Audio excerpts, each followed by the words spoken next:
Yuzimdagi dog', akne, vысыпанияларni ketirish uchun 30 kunlik challenjni boshladim. Kunim har doimgidek asal va limon qo'shilgan suvni ichishdan va vitaminlarimni ichishdan boshlandi.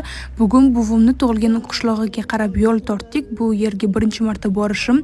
Yo'l juda ham uzoq ekan, 4 soatli. Yo'lni yarmidan boshqa mashinaga almashib oldik, chunki oddiy mashinada bu yo'lda yurish qiyinroq ekan. Mahmud akani qattiq ushlab olgandan tushunsalar bo'ladi. Yo'l sal qo'rqinchli ekan va bugungi challenjda men faqat shirinlikni kamaytirdim.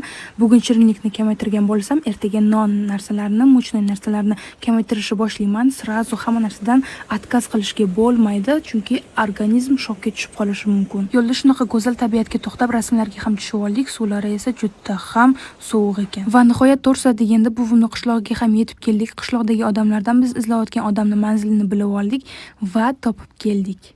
Bu nima? Kartoshka.